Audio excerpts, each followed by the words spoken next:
The Tragedy of Hamlet, Prince of Denmark, by William Shakespeare. Act 3, Scene 1.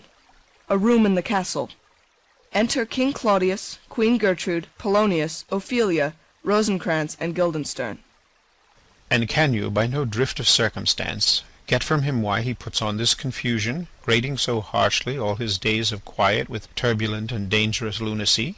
He does confess he feels himself distracted, but from what cause he will by no means speak.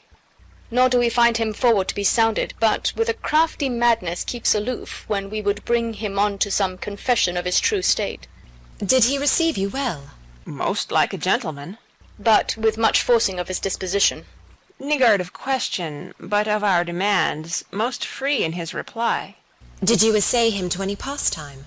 Madam, it so fell out that certain players we o'erwrought on the way, of these we told him, and there did seem in him a kind of joy to hear of it. They are about the court, and, as I think, they have already ordered this night to play before him. 'Tis most true, and he beseeched me to entreat your majesties to hear and see the matter. With all my heart, and it doth much content me to hear him so inclined. Good gentlemen, give him a further edge, and drive his purpose on to these delights. We shall, my lord. Exeunt Rosencrantz and Guildenstern. Sweet Gertrude, leave us too, for we have closely sent for Hamlet hither, that he, as 'twere by accident, may here affront Ophelia. Her father and myself, lawful espials, will so bestow ourselves that, seeing, unseen, we may of their encounter frankly judge, and gather by him as he has behaved, if it be the affliction of his love or no that thus he suffers for. I shall obey you. And for your part, Ophelia, I do wish that your good beauties be the happy cause of Hamlet's wildness. So shall I hope your virtues will bring him to his wonted way again, to both your honours. Madam, I wish it may. Exit Queen Gertrude. Ophelia, walk you here. Gracious, so please you, we will bestow ourselves. To Ophelia. Read on this book, that show such an exercise may colour your loneliness. We are oft to blame in this. 'Tis too much proved that with devotion's visage and pious action we do sugar o'er the devil himself. Aside. O, 'tis too true. How smart a lash that speech doth give my conscience! The harlot's cheek, beautied with plastering art, is not more ugly to the thing that helps it than is my deed to my most painted word. O heavy burthen! I hear him coming. Let's withdraw, my lord. Exeunt King Claudius and Polonius. Enter Hamlet. To be or not to be? That is the question. Whether 'tis nobler in the mind to suffer the slings and arrows of outrageous fortune, or to take arms against a sea of troubles, and by opposing end them. To die, to sleep. No more. And by a sleep, to say we end the heartache and 1,000 natural shocks that flesh is heir to. Oh, it's a consummation devoutly to be wished. To die, to sleep. To sleep, perchance to dream. Ah, there's the rub. For in that sleep of death, what dreams may come when we have shuffled off this mortal coil, must give us pause. There's the respect that makes calamity of so long life, for who would bear the whips and scorns of time, the oppressor's wrongs, the proud man's contumely, the pangs of despised love, the law's delay, the insolence of office, and the spurns, that patient merit of the unworthy takes, when he himself might his quietus make with a bare bodkin? Who would fardels bear to grunt and sweat under a weary life, but that the dread of something after death, the undiscovered country, from whose bourne no traveller returns, puzzles the will, and makes us rather bear those ills we have than fly to others we know not of. Thus conscience does make cowards of us all, and thus the native hue of resolution is sicklied o'er with the pale cast of thought, and enterprises of great pith and moment with this regard their currents turn awry and lose the name of action. Soft, you know. The fair Ophelia. Nymph, in thy orisons be all my sins remembered. Good my lord, how does your honour for this many a day? I humbly thank you. Well, well, well. My lord, I have remembrances of yours that I have longed long to redeliver. I pray you now receive them. No, not I. I never gave you aught. My honoured lord, you know right well you did. And with them, words of so sweet breath composed as made the things more rich. Their perfume lost, take these again, for to the noble mind rich gifts wax poor when givers prove unkind. There, my lord. Ha ha! Are you honest? My lord? Are you fair? What means your lordship? That if you be honest and fair, your honesty should admit no discourse to your beauty. Could beauty, my lord, have better commerce than with honesty? Ay, truly. For the power of beauty will sooner transform honesty from what it is to a bawd than the force of honesty can translate beauty into his likeness. This was sometime a paradox, but now the time gives it proof. I did love you once. Indeed, my lord, you made me believe so. You should not have believed me, for virtue cannot so inoculate our old stock, but we shall relish of it. I loved you not. I was the more deceived. Get thee to a nunnery. Why wouldst thou be a breeder of sinners? I am myself indifferent honest, but yet I could accuse me of such things that it were better my mother had not borne me. I am very proud, revengeful, ambitious, with more offences at my beck than I have thoughts to put them in, imagination to give them shape, or time to act them in. What should fellows such as I do, crawling between earth and heaven? We are errant knaves all, believe none of us. Go thy ways to a nunnery. Where's your father? At home, my lord. Let the doors be shut upon him, that he may play the fool nowhere but in's own house. Farewell. Oh, help him, you sweet heavens. If thou dost marry, I'll give thee this plague for thy dowry. Be thou as chaste as ice, as pure as snow, thou shalt not escape calumny. Get thee to a nunnery. Go. Farewell. Or if thou wilt needs marry, marry a fool, for wise men know well enough what monsters you make of them. To a nunnery. Go. And quickly too. Farewell. O heavenly powers, restore him. I have heard of your paintings too, well enough. God has given you one face, and you make yourselves another. You jig, you amble, and you lisp, and nickname God's creatures, and make your wantonness your ignorance. Go to, I'll no more on't, it hath made me mad. I'll say we will have no more marriages. Those that are married already, all but one, shall live. The rest shall keep as they are. To a nunnery. Go. Exit Hamlet. Oh, what a noble mind is here o'erthrown! The courtiers, soldiers, scholars, eye, tongue, sword, the expectancy and rose of the fair state, the glass of fashion and the mould of form, the observed of all observers quite down. And I, of ladies most dejected and wretched, that sucked the honey of his music vows, now see that noble and most sovereign reason, like sweet bells jangled out of tune and harsh, that unmatched form and feature of blown youth blasted with ecstasy. Oh, woe is me! To have seen what I have seen, see what I see!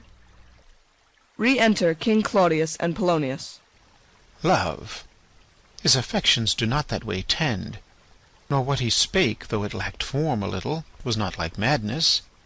There's something in his soul, o'er which his melancholy sits on brood, and I do doubt the hatch and the disclose will be some danger, which for to prevent I have in quick determination thus set it down. He shall with speed to England, for the demand of our neglected tribute, haply the seas and countries different with variable objects shall expel this something settled matter in his heart, whereon his brain still beating puts him thus from fashion of himself. What think you on it? It shall do well, but yet do I believe the origin and commencement of his grief sprung from neglected love. How now, Ophelia? You need not tell us what Lord Hamlet said. We heard it all. My lord, do as you please. But if you hold it fit, after the play, let his queen mother all alone entreat him to show his grief. Let her be round with him, and I'll be placed, so please you, in the ear of all their conference. If she find him not, to England send him, or confine him where your wisdom best shall think. It shall be so. Madness in great ones must not unwatched go. Exeunt. Scene 2. A hall in the castle. Enter Hamlet and players. Speak the speech, I pray you, as I pronounced it to you, trippingly on the tongue. But if you mouth it, as many of your players do, I had as lief the town crier spoke my lines. Nor do not saw the air too much with your hand thus, but use all gently. For in the very torrent, tempest, and, as I may say, the whirlwind of your passion, you must acquire and beget a temperance, that may give it smoothness.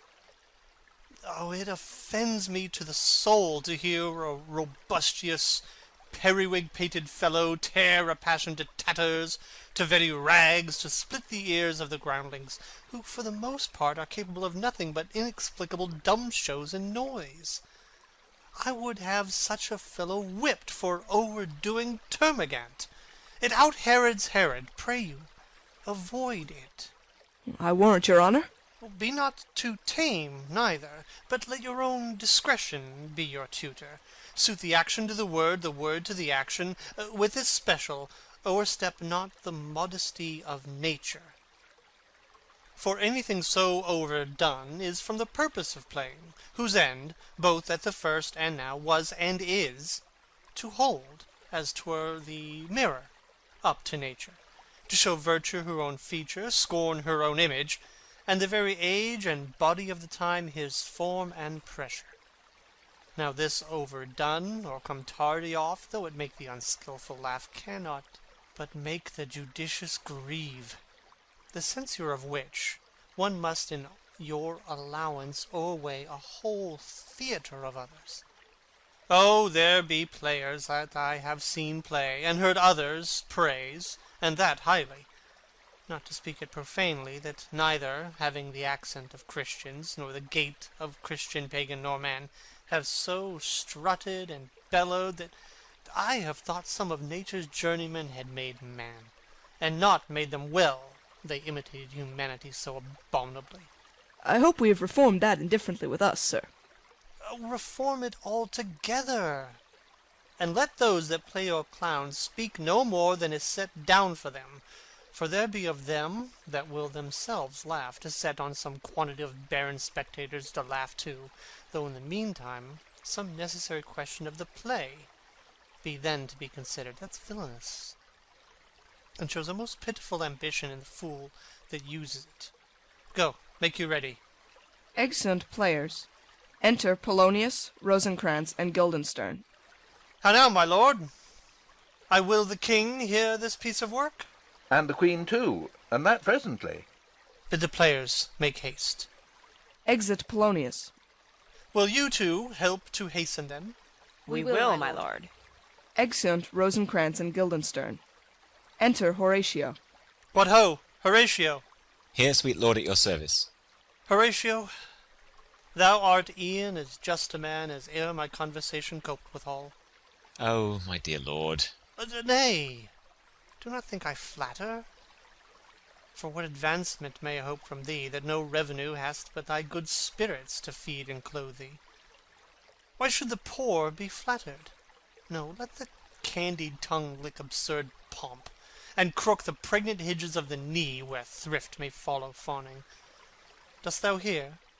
Since my dear soul was mistress of her choice, and could of men distinguish, her election hath sealed thee for herself. For thou hast been as one, in suffering all, that suffers nothing. A man that fortune's buffets and rewards hast ta'en with equal thanks, and blessed are those whose blood and judgment are so well commingled, that they are not a pipe for fortune's finger to sound what stop she please. Give me that man that is not passion's slave, and I will wear him in my heart's core. Ay, in my heart of heart, as I do thee. There's something too much of this. There is a play tonight before the king. One scene of it comes near the circumstance which I have told thee of my father's death. I prithee, when thou seest that act afoot, even with the very comment of thy soul, observe mine uncle. If his occulted guilt do not itself unkennel in one speech, it is a damned ghost that we have seen, and my imaginations are as foul as Vulcan's stithy. Give him heedful note, for I, mine eyes, will rivet to his face, and afterward we will both our judgments join in censure of his seeming. Well, my lord, if he steal aught the whilst this play is playing, and escape detecting, I will pay the theft. They are coming to the play. I must be idle. Get you a place.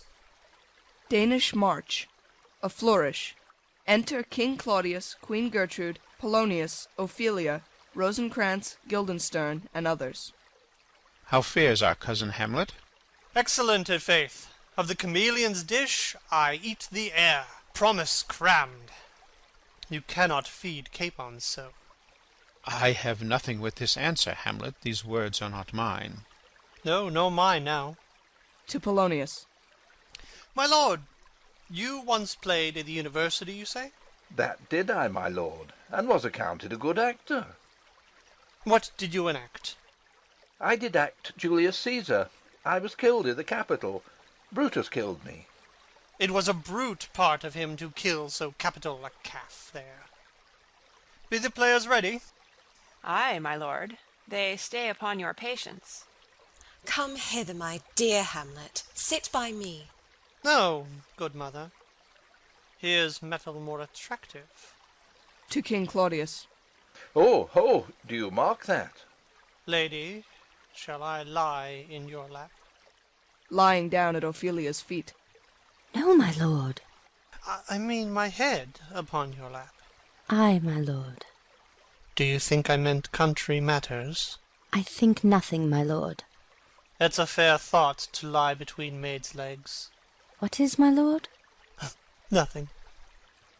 You are merry, my lord. Who? I? Ay, my lord. God, you're only jig-maker. What should a man do but be merry? For look you, how cheerfully my mother looks, and my father died within these 2 hours. Nay, 'tis twice 2 months, my lord. So long. Oh, nay, then let the devil wear black, for I'll have a suit of sables. Oh, heavens! Died 2 months ago and not forgotten yet. Oh, then there's hope a great man's memory might outlive his life half a year.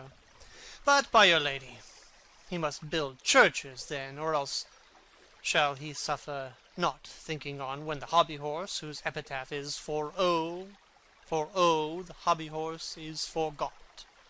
Hautboys play. The dumb show enters. Enter a king and a queen very lovingly. the queen embracing him, and he her. She kneels, and makes show of protestation unto him. He takes her up, and declines his head upon her neck, lays him down upon a bank of flowers. She, seeing him asleep, leaves him. Anon comes in a fellow, takes off his crown, kisses it, and pours poison in the king's ears, and exit. The queen returns, finds the king dead, and makes passionate action. The poisoner, with some 2 or 3 mutes, comes in again, seeming to lament with her. The dead body is carried away. The poisoner woos the queen with gifts. She seems loath and unwilling a while, but in the end accepts his love. Exeunt. What means this, my lord? Mary, this is Mitching Maleko. It means mischief.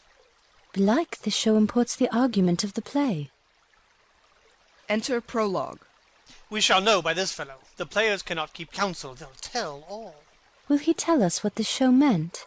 Aye, or any show that you'll show him. Be not you ashamed to show. He'll not shame to tell you what it means. You are not. You are not. I'll mark the play. For us and for our tragedy, here stooping to your clemency, we beg your hearing patiently. Exit Prologue. Is this a prologue or the posy of a ring? 'Tis brief, my lord. As woman's love. Enter 2 players, king and queen. Full 30 times hath Phoebus's cart gone round Neptune's salt wash, and Tellus' orbed ground, and 30 dozen moons with borrowed sheen about the world have times 12 30s been. Since love our hearts and hymen did our hands unite commutual in most sacred bands. So many journeys may the sun and moon make us again count o'er our love be done.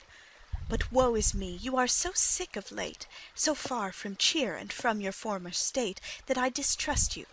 Yet though I discomfort you, my lord, it nothing must, for women's fear and love holds quantity in neither aught nor in extremity.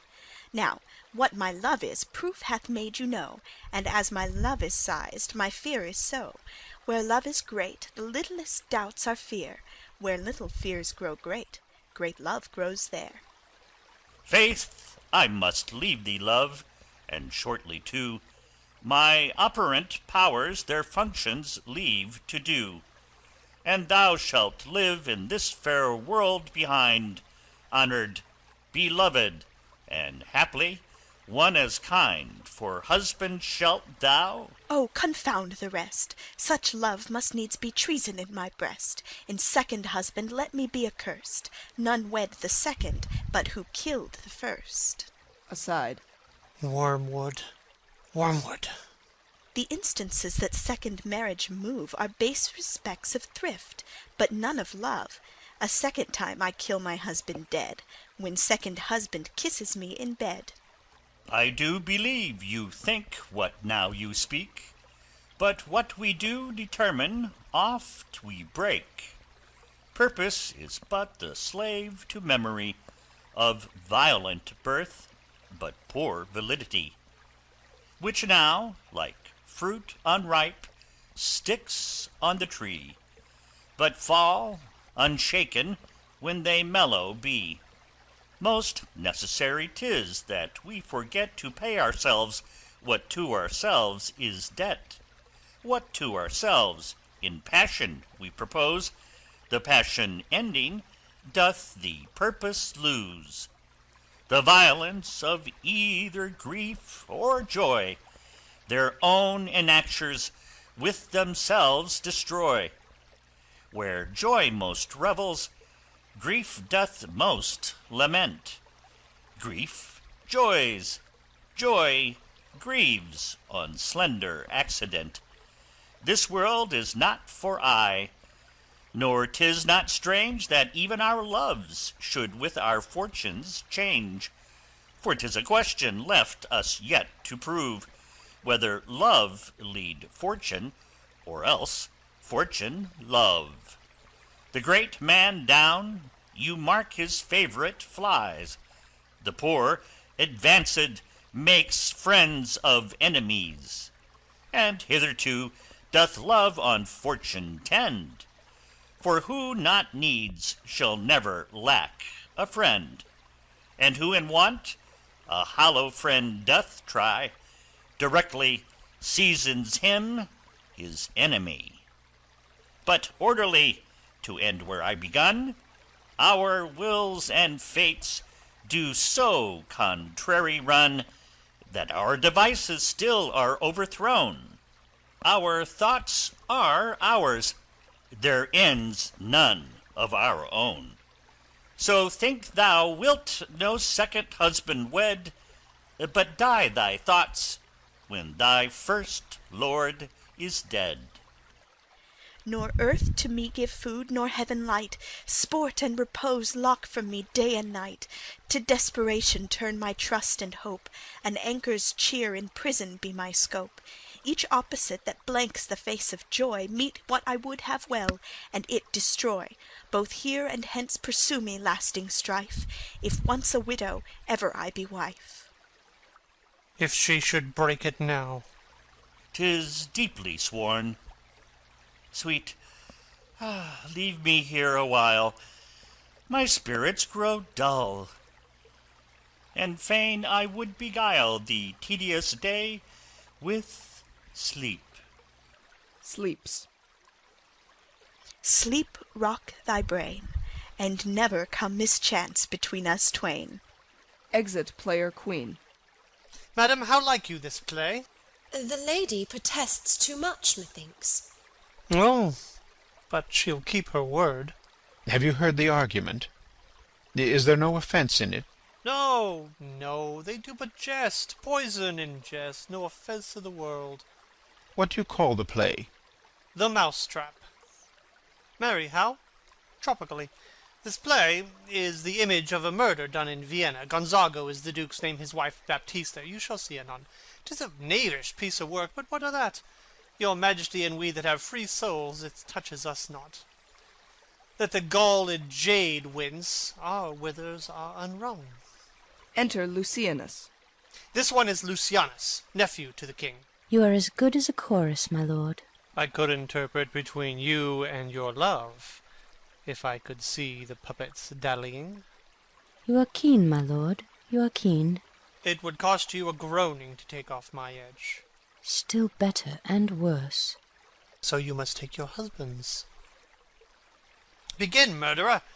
Pox leave thy damnable faces, and begin, come! Thy croaking raven doth bellow for revenge.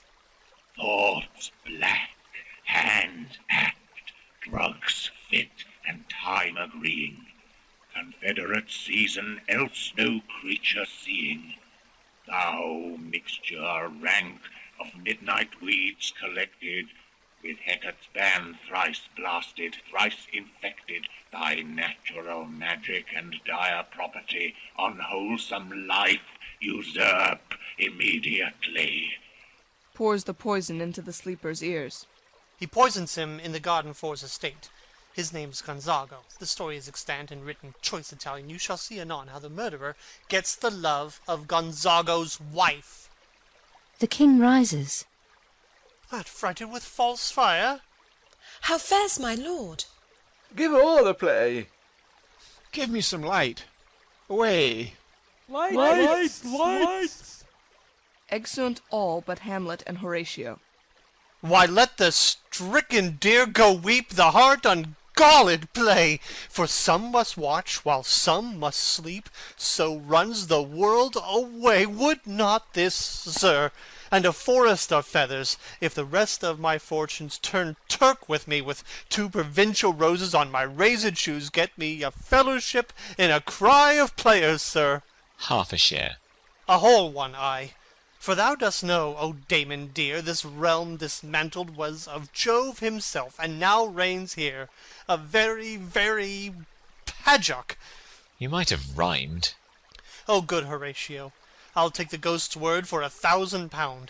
Didst perceive? Very well, my lord. Upon the talk of the poisoning?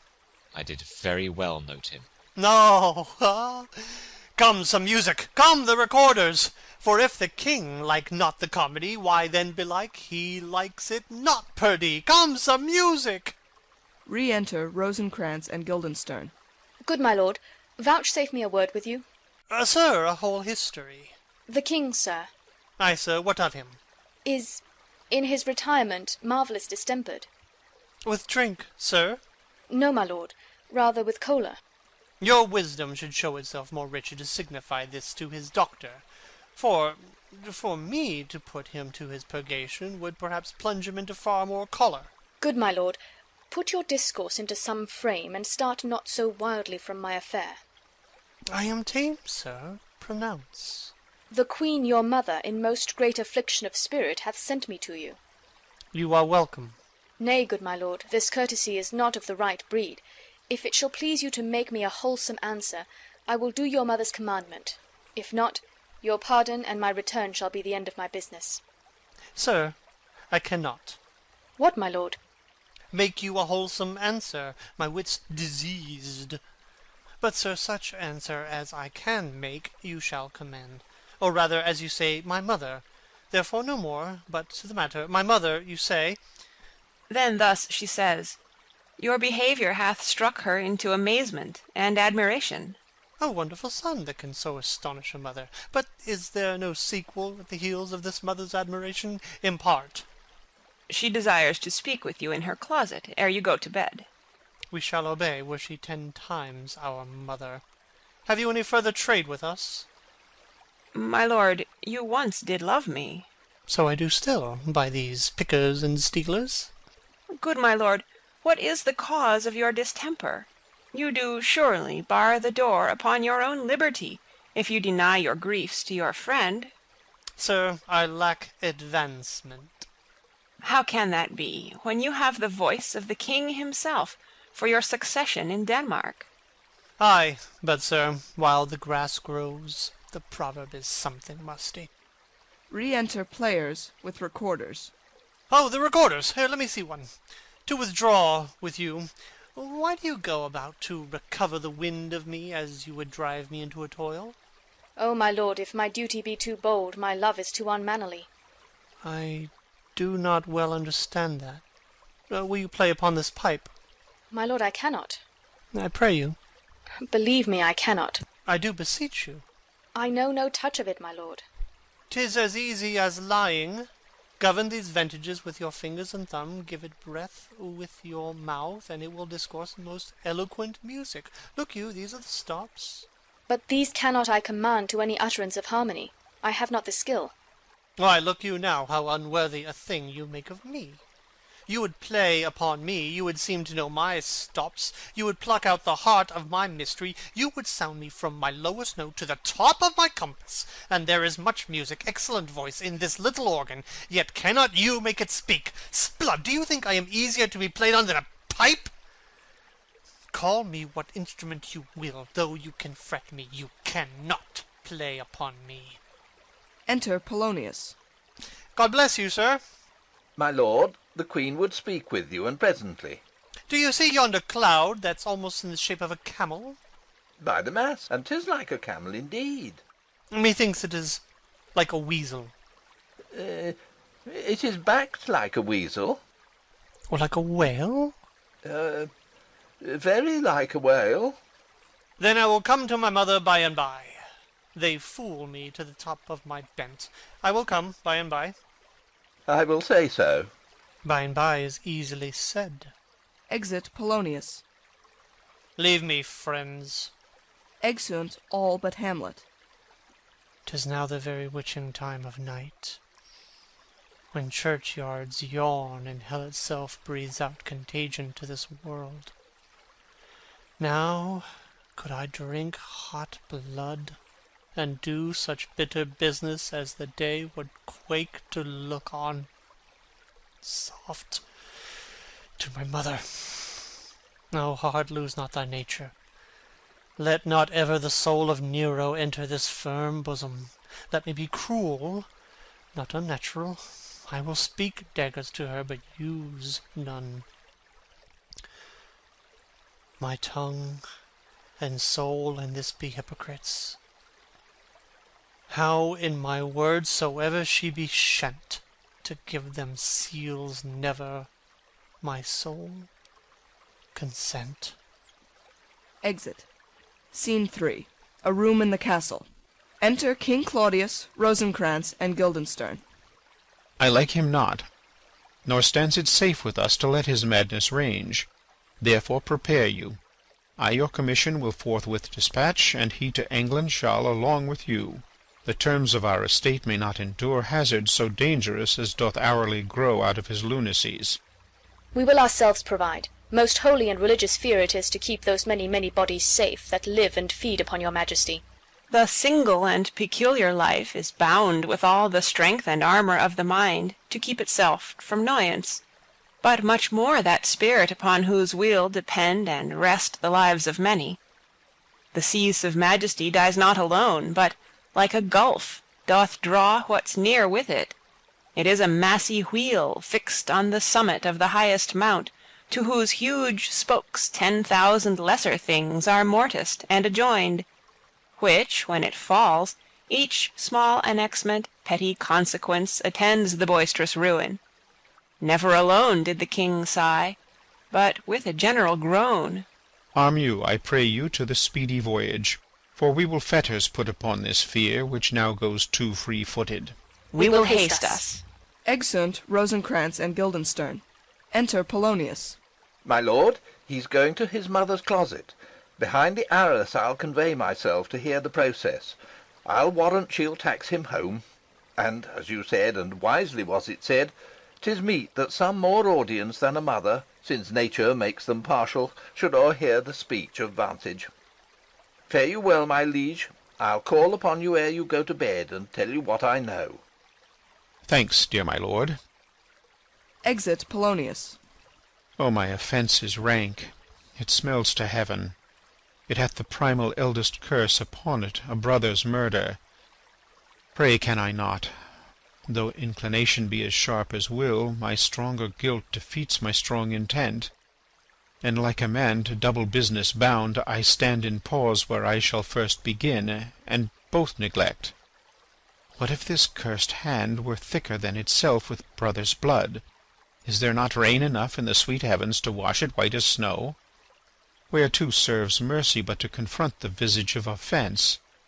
And what's in prayer but this twofold force to be forestalled ere we come to fall, or pardoned being down? Then I'll look up. My fault is past. But, oh, what form of prayer can serve my turn? Forgive me my foul murder. That cannot be, since I am still possessed of those effects for which I did the murder, my crown, mine own ambition, and my queen. May one be pardoned and retain the offence? In the corrupted currents of this world, offence's gilded hand may shove by justice, and oft 'tis seen the wicked prize itself buys out the law. But 'tis not so above. There is no shuffling. There the action lies in his true nature, and we ourselves compelled, even to the teeth and forehead of our faults, to give in evidence. What then? What rests? Try what repentance can, what can it not? Yet what can it when one cannot repent? O wretched state! O bosom black as death! O limed soul, that struggling to be free art more engaged! Help, angels! Make assay! Bow stubborn knees, and heart with strings of steel be soft as sinews of the newborn babe. All may be well. Retires and kneels. Enter Hamlet. Now might I do it pat. Now he is praying, and now I'll do't. And so he goes to heaven, and so am I revenged? That would be scanned. The villain kills my father, and for that I, his sole son, do this same villain sent to heaven? Oh, this is hire and salary, not revenge. He took my father grossly, full of bread, with all his crimes broad blown as flush as May, And how his audit stands, who knows save heaven? But in our circumstance and course of thought 'tis heavy with him. And am I then revenged to take him in the purging of his soul, when he is fit and seasoned for his passage? No. Up sword. Know thou a more horrid hent, when he is drunk asleep, or in his rage, or in the incestuous pleasure of his bed, at gaming, swearing, or about some act that has no relish of salvation, and then trip him that his heels may kick at heaven, and that his soul may be as damned and black as hell whereto it goes. My mother stays. This physic but prolongs thy sickly days. Exit Hamlet. Rising. My words fly up. My thoughts remain below. Words without thoughts never to heaven go. Exeunt. Scene 4. The Queen's closet. Enter Queen Gertrude and Polonius. He will come straight. Look you lay home to him, tell him his pranks have been too broad to bear with, and that your grace has screened and stood between much heat and him. I'll silence me even here. Pray you be round with him. Within. Mother! Mother! Mother! I'll warrant you, fear me not. Withdraw, I hear him coming. Polonius hides behind the arras. Enter Hamlet. Now, mother, what's the matter? Hamlet, thou hast thy father much offended. Mother, you have my father much offended. Come, come, you answer with an idle tongue. Go, go, you question with a wicked tongue. Why, how now, Hamlet? What's the matter now? Have you forgot me? No, by the rood, not so. You are the queen, your husband's brother's wife, and would it were not so, you are my mother. Nay, then I'll set those to you that can speak. Come, come, and sit you down, you shall not budge. You go not till I set you up a glass where you may see the inmost part of you. What wilt thou do? Thou wilt not murder me. Help! Help! Ho! Behind. What? Ho! Help! Help! Help! Drawing. How now? A rat? Dead for a ducat! Dead! Makes a pass through the arras. Behind. I am slain. Falls and dies. Oh me! What hast thou done? Nay, I know not. Is it the king? Oh, what a rash and bloody deed is this! A bloody deed! Almost as bad, good mother, as kill a king and marry with his brother. As kill a king? Ay, lady, 'twas my word. Lifts up the arras and discovers Polonius. Thou wretched, rash, intruding fool! Farewell. I took thee for thy better. Take thy fortune. Thou find'st to be too busy is some danger. Leave wringing of your hands. Peace. Sit you down, and let me wring your heart, for so I shall, if it be made of penetrable stuff, if damned custom have not brushed it so that it is proof and bulwark against sense. What have I done, that thou darest wag thy tongue in noise so rude against me? Such an act that blurs the grace and blush of modesty, calls virtue hypocrite, takes the rose from the fair forehead of an innocent love, and sets a blister there, makes marriage vows as false as divers oaths. Oh, such a deed, as from the body of contraction plucks the very soul, and sweet religion makes a rhapsody of words, heaven's face doth glow. Yea, this solidity and compound mass, with tristal visage, as against the doom, is thought sick at the act. Ah me, what act, that roars so loud and thunders in the index? Look here, upon this picture, and on this, the counterfeit presentment of two brothers. See what a grace, was seated on this brow Hyperion's curls, the front of Jove himself, and I, like Mars, to threaten and command, a station like the herald Mercury, new lighted on a heaven-kissing hill, a combination and a form indeed, where every god did seem to set his seal, to give the world assurance of a man. This was your husband. Look you now, what follows, here is your husband, like a mildewed ear, blasting his wholesome brother. Have you eyes? Could you on this fair mountain leave to feed and batten on this moor? Have you eyes? You cannot call it love, for at your age the heyday in the blood is tame, it's humble, and waits upon the judgment. And what judgment would step from this to this? Sense, sure you have, else could you not have motion, but sure that sense is apoplexed. For madness would not err, nor sense to ecstasy was ne'er so thralled, but it reserved some quantity of choice to serve in such a difference. What devil was that cozened you at Hoodman blind? Eyes without feeling, feeling without sight, ears without hands or eyes, smelling sans all, or but a sickly part of one true sense, could not so mope. Oh, shame, where is thy blush? Rebellious hell, if thou canst mutine in a matron's bones to flaming youth, let virtue be as wax, and melt in her own fire. Proclaim no shame when the compulsive ardor gives the charge, since frost itself as actively doth burn, and reason panders will. O Hamlet, speak no more.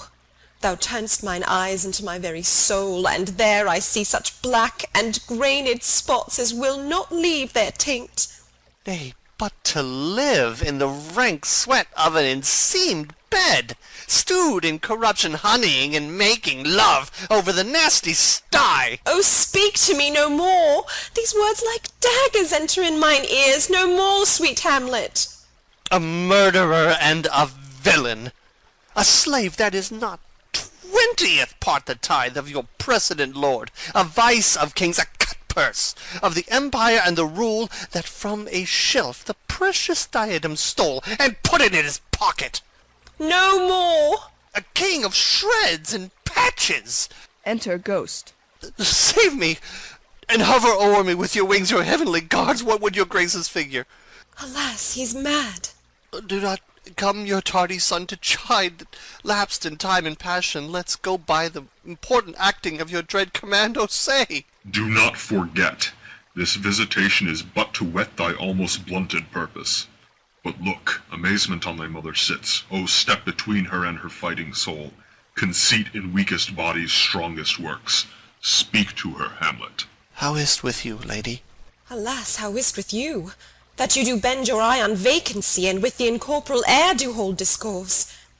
For that your eyes your spirits wildly peep, and, as the sleeping soldiers in the alarm, your bedded hairs, like life in excrement, start up and stand on end. O gentle sun, upon the heat and flame of thy distemper sprinkle cool patience. Whereon do you look? On him, on him! Look you, how pale he glares! His form and cause conjoined, preaching to stones would make them capable. Do not look upon me!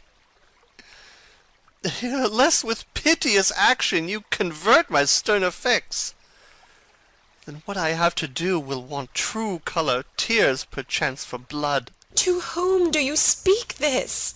Do you see nothing there? Nothing at all, yet all that is I see.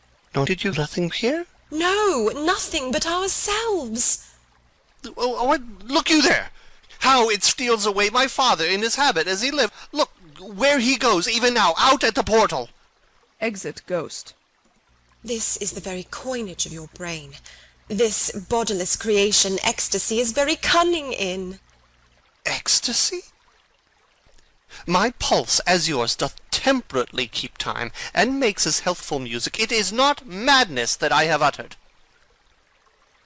Bring me to the test, and I the matter will reword. Which madness would gamble from? Mother, For love of grace, lay not that mattering unction to your soul, that not your trespass, but my madness speaks.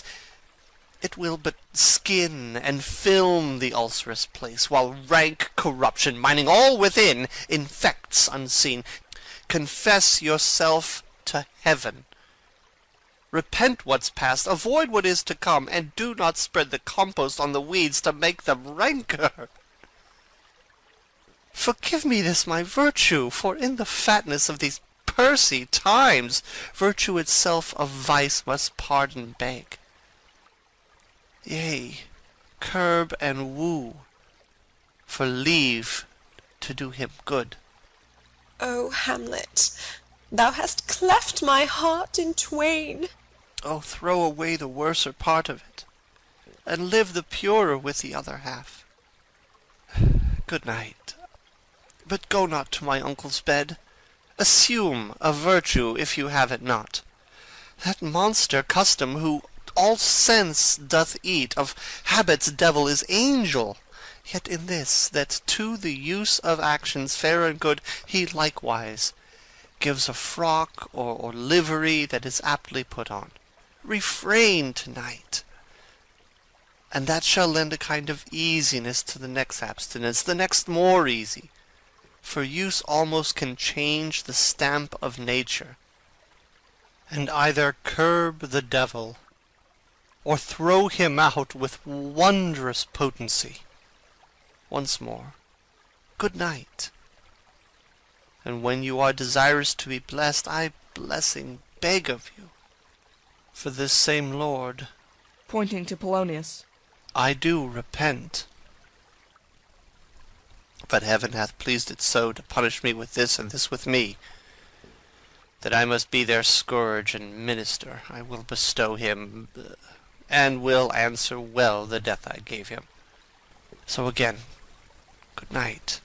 I must be cruel, only to be kind.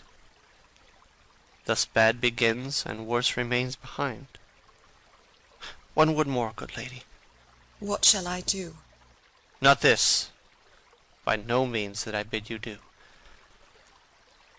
Let the bloat king tempt you again to bed, pince wanton on your cheek, call you his mouse, and let him for a pair of reechy kisses, or paddling in your neck with his damned fingers, make you to ravel all this matter out, that I essentially am not in madness, but mad in craft. 'Twere good you let him know, for who that's but a queen fair, sober, wise, would from a paddock, from a bat, a jib, such dear concernings hide? Who would do so? No. In despite of sense and secrecy, unpeg the basket on the house's top. Let the birds fly, and, like the famous ape, to try conclusions, in the basket creep and break your own neck down. Be thou assured, if words be made of breath, and breath of life, I have no life to breathe what thou hast said to me. I must to England. You know that. Alack, I had forgot. 'Tis so concluded on. There's letters sealed, and my two schoolfellows, whom I trust as I will adders fanged, they bear the mandate. They must sweep my way, and marshal me to knavery. Let it work, for 'tis the sport to have the engineer hoist with his own petard. And shall go hard, but I will delve 1 yard below their minds, and blow them at the moon. Oh, 'tis most sweet when in one line two crafts directly meet. This man shall set me packing. I'll lug the guts into the neighbor room. Mother, good night. Indeed, this counselor is now most still, most secret, and most grave, who was in life a foolish, prating knave. Come, sir, to draw toward an end with you. Good night, mother. Exeunt severally. Hamlet dragging in Polonius. End of Act 3.